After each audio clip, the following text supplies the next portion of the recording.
Conference will now be recorded. Good. Okay. And hello, Esty. Good. Good to have you with us also. Okay. So we are in Sepharia on 6:10:1, starting the last chapter of Shar HaKaniya, the gateway of humility. And after this, we move on to Shar HaTeshuva, the gateway of repentance. Is not a Jewish word. The gateway of return. Right? That's what teshuva means. It's returning to who we are at our very essence. Okay, so let us begin Shara Kaniya, Perek Yud, chapter 10, as we begin. Toel aval toelas hakniya, the benefits of humility. Binyanei olam hazeh v'olam haba. So it manifests itself both in this world aspects and next world aspects. And Heim Shisha Dvarim. It's in 6 different ways. Shloshim Mehem, 3 of them, Binyani Olam Hazeh, is as regards to this world. Ushloshim Mehem, and 3 of them, Binyani Olam Haba, in regards to the world to come. Let's hear. V'asher Binyani Olam Hazeh. The gains of this kaniya, this humble spirit, this humility before God and before others, when it comes to this world. Number 1, sheyismach b'chelko, that a person will be truly happy with what they have. Right? Famously, we know the Mishnah, the teaching in Pirkei Avos, Ethics of the Fathers. Ezehu Ashir, who is a wealthy person, hasameach b'chelko, often mistranslated as the one who is satisfied with his lot. It doesn't say satisfied. It says one who is happy with his lot. Now, it's fascinating because in Hebrew, your portion, your chelek, so chelek comes from the word a part of, a percentage of, meaning no one has everything. Everyone has got a chelek. Everyone has some. Everyone has a portion. Everyone has a part. Right? Better than a portion. Everyone has a portion. Everyone has a part. No one has it all. And therefore, the sameach, the person who's wealthy, is the person who is happy with what he has, he or she has, focuses on what they have as opposed to focusing on what they don't have. So the number one way that we're saying here, the one aspect that this humility helps us in this world is that I am a sameach bechelko. Ki mi shenichnas bo hagava v'hagdula, someone who feels haughty, who feels uplifted, who feels deserving. Ein haolam v'chol asher bo maspik lo l'chal kalaso. Then the world and all that's in it is not sufficient to supply that person. Meaning the person, there's always room for more. There's always, right, I have this, but then I want that. Right? The Mishnah says, and actually an article in Reader's Digest backs it up. They did a survey. How much would a person need to be happy? And the people who are earning between 50 and 70 said they would need between 100 and 140. And those who are earning about 100 said, if they only have 200. Those who are earning 200, if only I would have 400. Right? And the Mishnah, or the teaching of the sages is, Ein adam meit v'chatzi biado. A person doesn't die or only dies with half of what he wants in his hands. So whatever we have, we always think, if I'd only have that, then it would be good. If I always thinking on having more and more. And therefore the whole world, no matter what you have, it's not enough. I mentioned before, I think it was Warren Buffett who tried to get other billionaires to agree to give half of their wealth to charitable causes. $500 million, right? Right? And there are many that signed up and many that didn't. And he was surprised at how many didn't. And I think he said that he wanted to write a book on how to squeeze by on 500 million, right? I mean, if you're a billionaire and you're giving away half of it, and you got to squeeze by on 500 million. So he wanted to give them, a how-to book, a guide, how you can manage to squeeze by on 500 million. But if a person has this gava, this gedula, this haughtiness, then no matter what they have, the entire world is not lechoveh libo, because of his uplifted, haughty heart. Ubazuto mashigia lechelko mimeno. And that's crucial. And that his bazuto. Robin, you look different for a moment over there. I was getting nervous.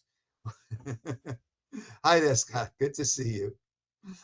Ubazuto. And the person's denigration, the despising, mashihigio lechelko mimenu, that which one has already, right? That doesn't interest me. That doesn't satisfy me. That's not enough for me. It's always what one doesn't have that one looks elsewhere for.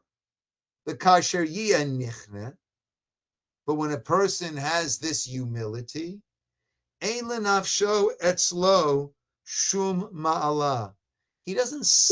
One doesn't see in oneself anything exceptional. That means that I should be getting this or I should be getting that. Umashim is damilo min ha'olam, and what does come to the person from this world? Hu mistapek bo. That's sufficient. He's happy with that, satisfied with that. That's all the person needs. Limizonotav, for his food, ulasafko, and for his sustenance. V'zeyivi'ehu limenuchat nafsho. And therefore the person has this menuchat hanefesh, has this internal peace, this equanimity. Person's feeling cool, calm, collected. Umiyot pachto. The person is not always afraid. Yochal, mashi is dameinlo. He'll eat that which comes his way. Yilabesh will wear mashi matzelo, that which one finds. V'yashen, and will sleep asheyimatzeh, whether it's the Sealy Posturepedic, whether it's the gel memory, whatever it is, the person will sleep and will get by. V'ma'at min ha'olam, and a little bit of this world maspik lo, will be sufficient for that person im kani'ato, when they have that humility. V'akat ha'acher, but otherwise hefech, that's the opposite. Whatever they get, it's not enough, it's never enough, it's never going to be enough. Because person of my standards, person like me, right? The world is what I should have coming to me. But a haughty person, no matter what, will not fill what he feels is lacking. Im gova libo, with his haughty heart and his haughtiness, the gavato. Like the Shlomo Melech, King Solomon, the wise man, said in Proverbs, Tzadik ochel l'sove nafsho. A tzaddik, a righteous person eats l'sove nafsho, and satisfies to satiate his soul. Ubeten rishaim techasar. But the stomach of the rishaim is always chaser, is always lacking. And we speak about this so often, it comes up in so many ways. Our happiness is not based on what we have, it's based on how we decide to view it, what we decide to focus on. The Gemara Sanhedrin says that if a person is in a good relationship, Gemara says you could sleep on the edge of a sword and there's enough room for the two of you. And a person's not in a good relationship, then a bed a mile wide is just too crowded. It's just too cramped, right? It's not what we have. It's our state of mind. And our state of mind is dependent on what we decide we're going to focus on. So that's number one. That's one toelet, gain of humility. where a person is able to live in a happy, satisfied, rich life, in a rich life, regardless of how much money is in the account. A person could live a very rich life. Vasheni, secondly, ki anichnas sovel be'et biat hapigaim elav v'hithavchut ha'inyanin alav. Right? In life, everyone has the good times and the not such good times. We all have. We go forward and then we move back. Marty, you heard me say it this morning. We had a bris here at the shul this morning. One of the beautiful young families had their first child, a baby boy. So I was asked to say a few words. So I said that the word bracha for blessing, bet resh chaf, is numerically 220, meaning you have 2 in the single digits, 2 in the tens column, 2 in the hundreds column. Why 2? Because the greatest increase that we have is from 1 to 2. From 1 to 2 is a 100% increase. 2 to 3 is 50%. From 3 to 4 is only a 33%. 4 to 5, 25%, and so on. So the idea of a bracha, of a blessing, is that a person feels the greatest possible increase has come their way. So it's 2 in every form of 2, whether it's 2, whether it's 20, whether it's 200. But the question can be asked, it's out of order. It's not bet chaf resh, which would be 2, 20, 200. It's bet 2 resh, which is the numerical value of 200, and chaf is 20. So why does it go 2, 220? And I said that a person needs to recognize that the trajectory in life of the blessing is not just this perfect ascent, right? Person, you look at a stock chart, right? So it's going, hopefully the gradual movement is up, right? But it's never a straight line up. There's always going to be those fluctuations. So it's bet, it's resh, 200, it's 20, right? But that's how we need to view it. It's all part of the bracha. But there are inevitable pigaim, as he says, inevitable setbacks that we have. V'hit havchut ha'inyanim alav, and things change on us. Things were going great, and now all of a sudden things are not going quite as well. And therefore, the nichna, the person with humility, he's able to bear that when he has those difficulties, those setbacks. Ba'avor shifluto michut rucho, because of his humility and his humble spirit, right? So he feels, wow, everything's been an incredible gift. Okay, now I have a little bit less of a gift. One of the mantras that Natalie and I always say, when something's not going the way we had hoped, something goes a little bit awry, we look at each other and we say, I'm okay, you're okay, the kids are okay, whatever, right? Let's focus on that, and everything else is of far less importance, right? So if a person doesn't feel, I deserve this, I have this coming to me, I have that coming to me.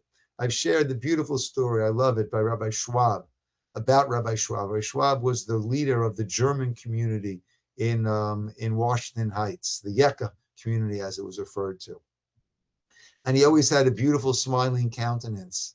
And towards the end of his life, he was in a very, very debilitated state. And his grandchildren came to see him, and they saw him in this debilitated state with that same smile and energy.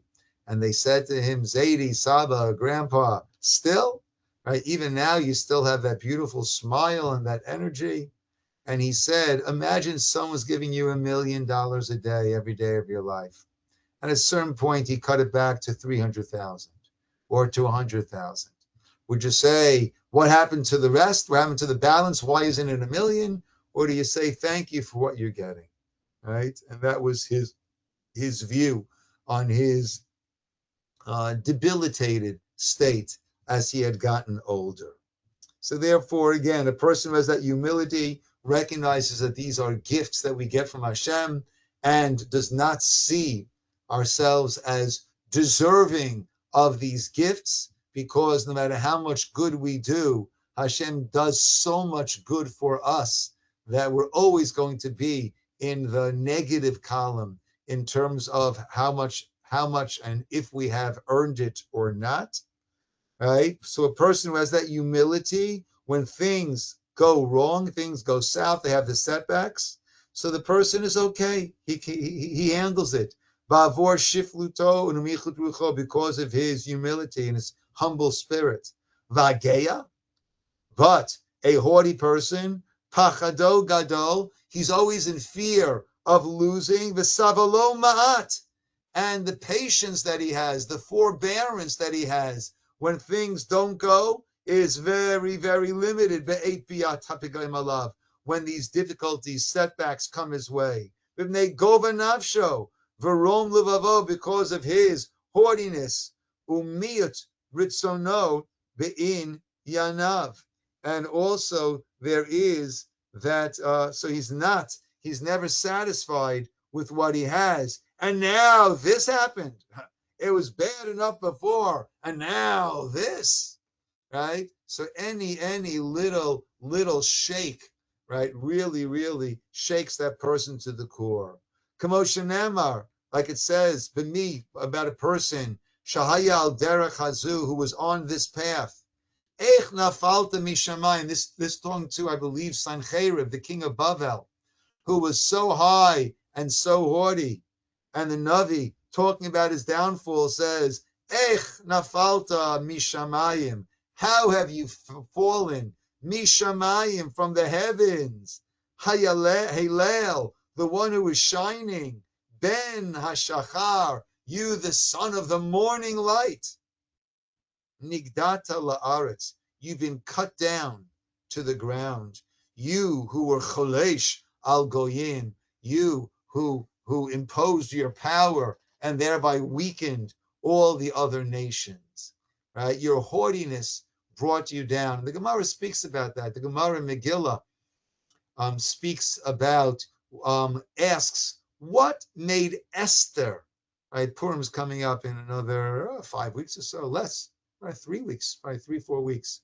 What made Esther decide to invite Haman to that meal, that special little party that she was planning with Achashverosh?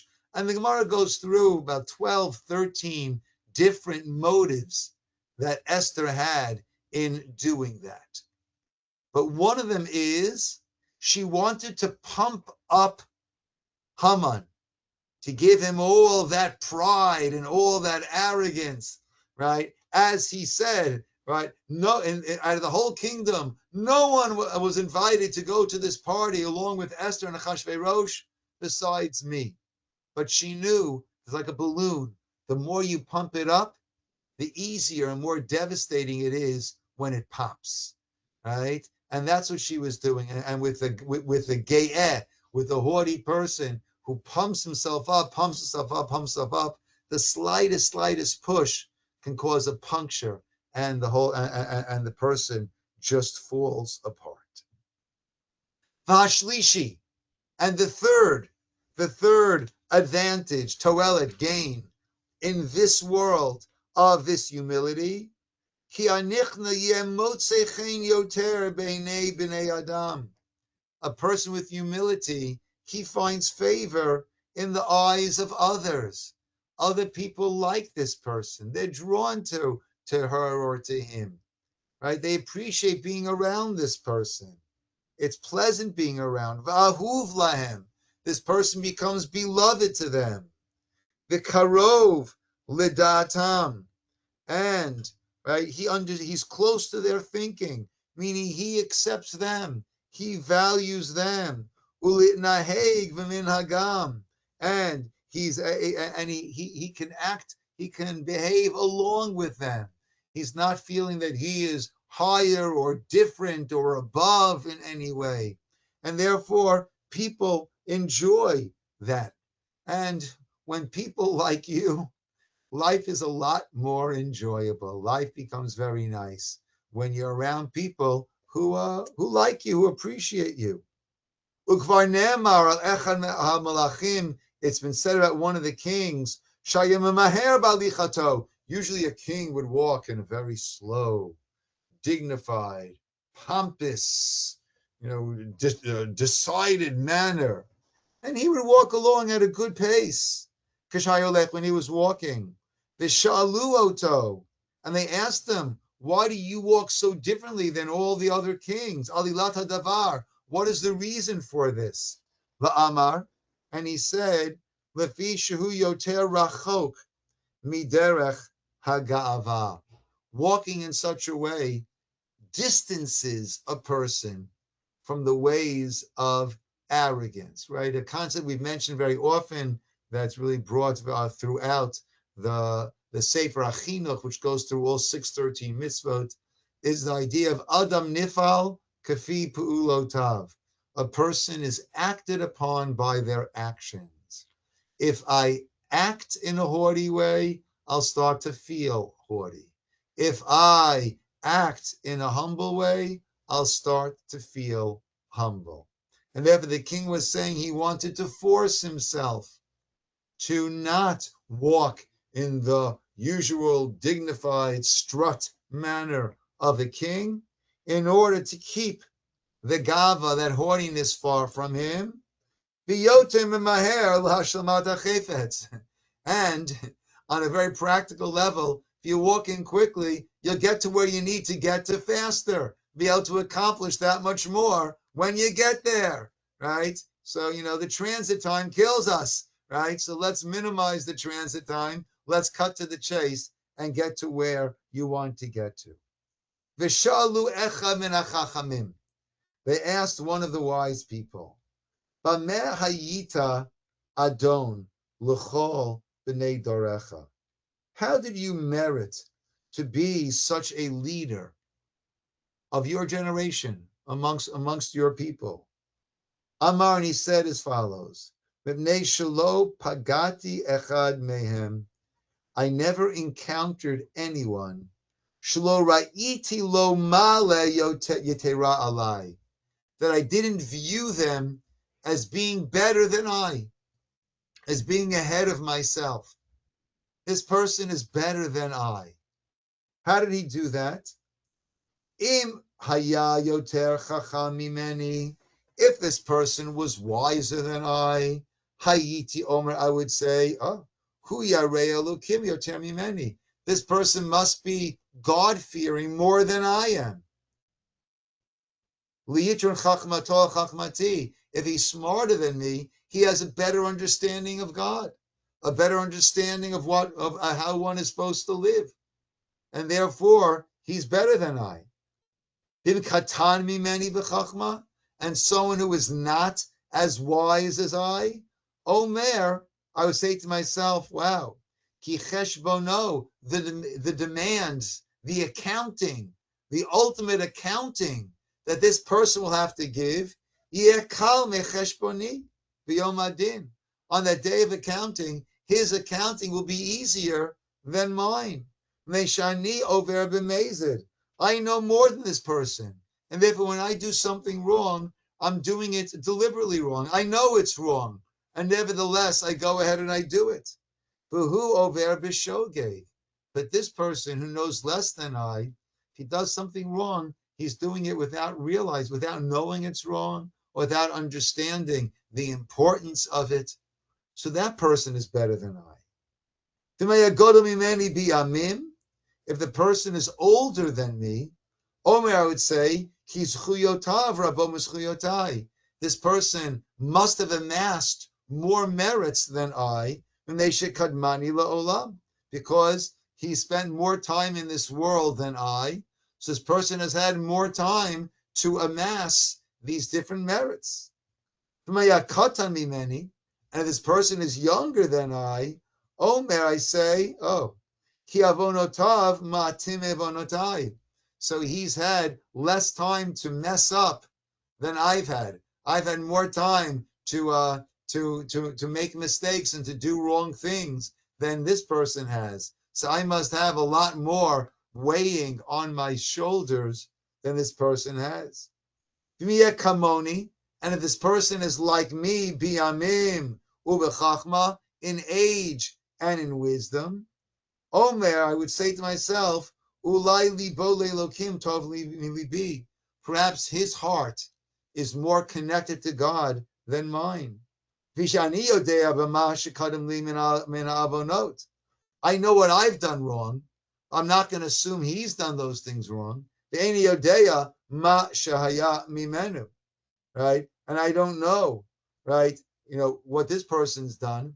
I know the missteps that I have made, right? So therefore, everyone he encountered, he viewed them as being greater than himself. If he was wealthier than I, Omer, I'd say, wow, with his wealth, he's been able to serve Hashem, to give tzedakah, to give tzedakah to others, ulahanik laniyim, and to grant, to help out poor people, yoter mimeni, more than I. Vim hayad dal yoter mimeni. This is I got two texts over here. I don't know if Safaria has this little paragraph I'm reading right now. And if he's wealthier and poorer than I? I'm not sure. Okay, vim hayad dal mimeni, and if he's more poor than I'd say yeah, one of the advantages that comes from being in a financial hardship is a person has humility. A person becomes very humble. So if he's less wealthy than I, he must be more humble than I am. V'hu tov mimeni, and he's thereby greater than I am. Below zasti lechavdam kulam, and therefore, being that I viewed everyone in such a manner as being ahead of me, lo zazti, I never deviated, lechavdam, from honoring them, ulihikana lahem, and from humbling myself before such a person. So the three advantages, gains that a person has by having this humility, right? Number one, he is happy with what he has. Number two, he's able to bear the difficulties that inevitably come. Number three, he gets along well with other people.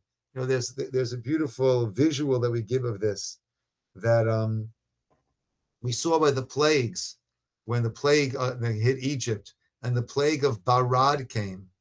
Right, so those growths of hail came. Those growths which were still not yet strong, not yet hardened, so they were able to bend with the hail, bend with the wind, and they weren't broken. Right, but that which already hardened, that it stood up there straight, the hail destroyed it. It broke it down. Right, and if a person has humility, they're able to bend when things come their way. The person has this haughtiness, so then when something comes, there's no bending, right? It knocks them over. Another way the same idea is expressed very beautifully is the Mishnah in Pirkei Avos, again, Ethics of the Fathers, discusses the constant miracles that took place in the Beit HaMikdash, in the temple. And one of them was Omdim Sufufin. When they would stand, they'd be very, very pressed. Be very, very, very crowded. But when they would bow down, then there was plenty of room.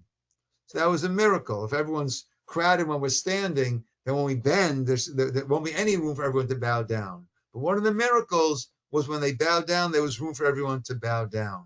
But the Bali Musar say that if we're standing strong, standing erect, right, unmoving, right, then it gets very crowded. When we're willing to bow, we're willing to bend and hear what someone else has to say, listen to what they're saying, then there's a lot of room. When we're bowing, there's plenty of room for everyone.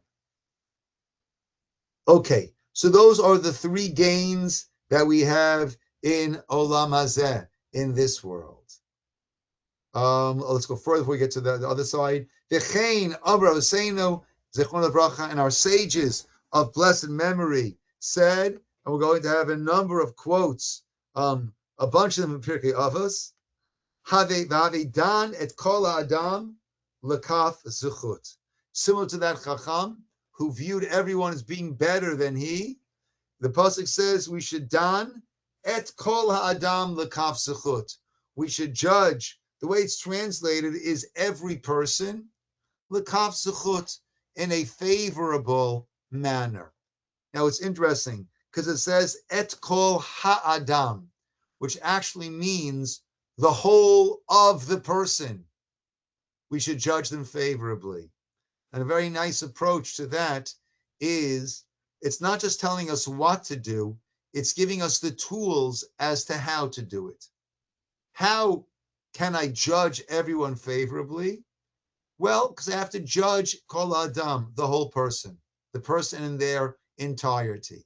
Meaning, I need to know everything that's going on in that person's life in order to really understand why the person might have said or done something that bothered me, or did something that I didn't think was the proper behavior. But no one knows what's going on in everyone else's life. No one knows what's going on at home, what's going on at work, what's going on with the family, what's going on with their health. No one knows fully what's going on with other people in their world. And therefore, the way to judge someone else favorably is to recognize Dan et kol ha'adam. I can't possibly judge the entirety of that person, and therefore let me judge them favorably with whatever it is that they've done or said or haven't done or haven't said. That's in Avos chapter 1, Mishnah 6, and Avos chapter 1, Mishnah 15. Bavi mekabel kol adam besever panim yafot. A person needs to greet every person besever panim yafot, with a nice countenance, a nice smile, right? We mentioned many times that Bali Musa say your face is like public domain, right? And you can't make a pit in public domain. And if you're walking around with this angry scowl, so then it clouds the feelings and the mood of everyone that you encounter. If you're walking around with a nice warm smile on your face, then people will see you and their reaction will be a nice warm smile. Try it at the grocery store. It's like magic, right? Their faces will match that which you are exuding. And it's interesting. We say besever panim yafot.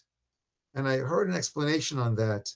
Savor is what I think, meaning I might not necessarily be really feeling it, but let me push myself besever as if I'm thinking panim yafos, right? Sometimes I'm not feeling so good. Okay, nevertheless, push yourself and make sure that you're greeting everyone with a nice, warm manner. The Amruna says again in Pirkei Avos, chapter 4, Mishnah 4, Ma'od, Ma'od, Have Shafel Ruach. Very, very, Ma'od, Ma'od, very much, a person should be Shafel Ruach, of a humble spirit. The Amru, and we say, Yehei Adam Rach Kikaneh. Ah, very nice. I mentioned before, a person should be soft like a reed. I think of a reed that bends in the wind. V'lo al yihi kasher ke'erez, and don't be hard and firm like an erez, like a cedar tree. Lefikach, therefore, zacha kaneh, because of this willingness to bend, not standing on principle, not standing on ceremony. Zacha kana, the reed, merited to play a very important and holy part in the life of the Jewish people. What do? Lachtoch mimenu. We cut from a reed to make a kulmus, to make a quill.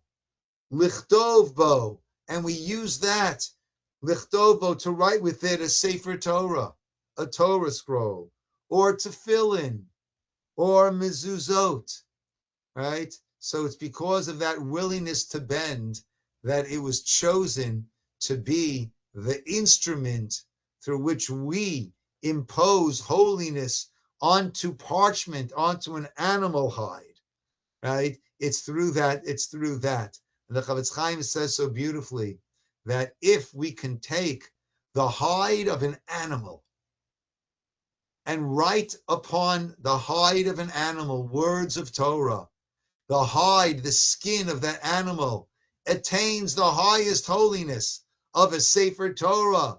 Everyone stands when it is being carried. And mezuzot, on a mezuzah, the protection by our doors, the spiritual protection, or on the tefillin.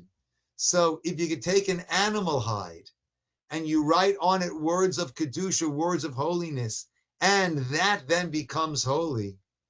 Imagine the soul, the neshama of a person. When we study Torah, so the words of Torah are not being written, so to speak, on the hide of an animal, but on the heart, on the neshama, on the soul of a human being. Imagine the effect that that has on that person and the holiness that it brings to a person.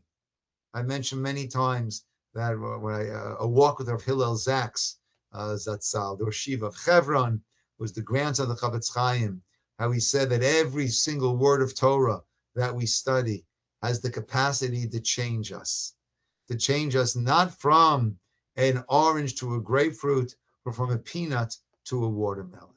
That's the effect that it has on us.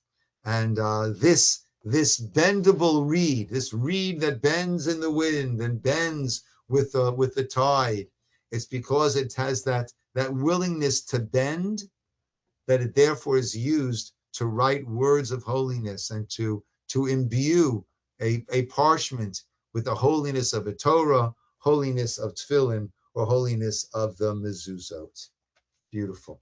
Okay, and then so those are the three advantages that we have in this world, and next week we'll pick up with the advantages we have in the next world. Now the only thing is that davening is getting a little bit later each